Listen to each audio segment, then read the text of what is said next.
students. In the previous videos, we have studied about mixtures. In there, we have studied about different types of solutions, suspensions, colloidal solution, everything. Now, from this video, we will continue with how to separate the components of mixture. The different components, how they can be separated. So, in this video, I will discuss about evaporation, centrifugation, separating funnel and sublimation. So, let's start.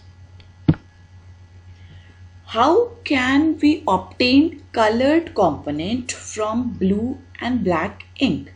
How you can get these components from the ink?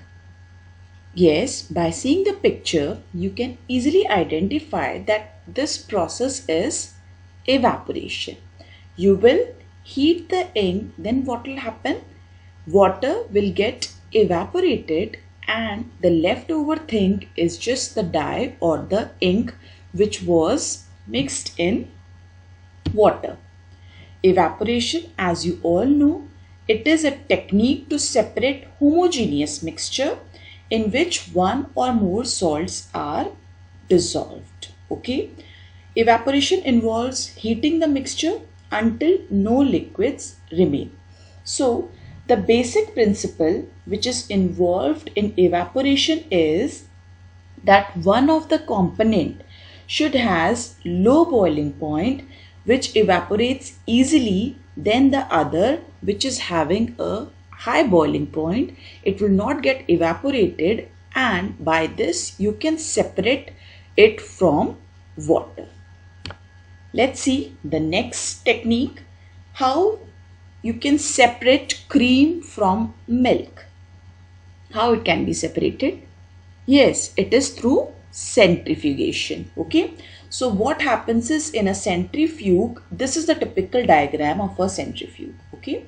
This is a rotor in which centrifuge tubes are there, in which the milk is placed and then it is spun. It is rotated at a very high speed. When it is rotated at a very high speed, then cream comes at the top of the surface and milk remains suspended in the test tube only, and then this cream can be removed. So what is the basic principle here of centrifugation? It is when a mixture is rotated at a high speed, denser particles settle down whereas the lighter particles float on the surface and thus they can be separated. Okay. So here there will be a difference between the components in terms of their size, shape, density, and when they are rotated at a very high speed, then lighter things at the top and heavier at the bottom, and thus it can be separated. So now let's see some of the applications of centrifugation. It is used in testing of blood and urine. Then it is also used to separate butter from cream. This you all must have seen at your homes for the formation of buttermilk and all these things. And one more application is it is used in washing machines to squeeze out the water from wet clothes. It makes the cloth dry because there also the machine is rotating at a very high speed. So the water gets removed from the clothes and the clothes become dry. Let's go to the next process. Here, how you can separate mixture of two immiscible liquids. I hope you are clear with the word immiscible. Means both the liquids are not intermixed together. Okay. So, we use the apparatus that is known as separating funnel. This apparatus is known as separating funnel and the process is known as differential extraction. So let's see what happens is here. Here you can see in the diagram, you have water and kerosene oil. And you know it very well that kerosene oil does not dissolve in water. So it will form a separate layer and water will be at the lower level because water is heavier and oil is lighter. So it will form a top layer. So once you put this mixture in separating funnel, then you can open this top cork. It's act like a knob. You can open this and you can drain out the water. as you can see, till the water comes, then you can stop it. So you can get water separately and kerosene oil separately. This is known as differential extraction. So what is the basic principle of differential extraction? It should have different densities of immiscible liquids. This should be there. If the densities are same, then we cannot separate through this separating funnel.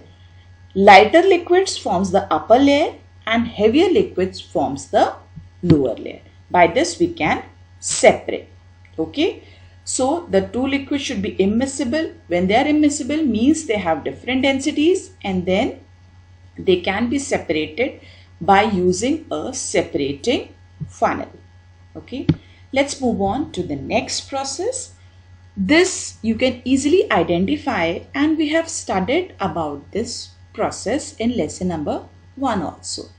Here, how you can separate mixture of salt and camphor. Yes, camphor is used. So camphor, it undergoes sublimation. Okay. So in the picture you can see, instead of camphor, the picture shows you the mixture of ammonium chloride and salt. And you know that ammonium chloride also undergoes sublimation. So you will again heat the mixture. Ammonium chloride is a sublime solid, so it will start to evaporate. But you need both the things. You have to separate both the things. So what you will do, you will close this funnel with a cotton plug. The vapors of ammonium chloride will evaporate and they will settle somewhere at the top where the temperature is low. And after settling, they will solidify, and thus you can get separate mixture of camphor and ammonium chloride. So what is the basic principle of sublimation? Here again, one of the component should be volatile and other should be non-volatile. Volatile means they start to change into vapor state very easily. So camphor is a volatile solid and ammonium chloride is also a volatile solid. So it will get evaporated, change into vapor. You will collect the vapor. Vapor will again solidify, and by this we can separate both the things.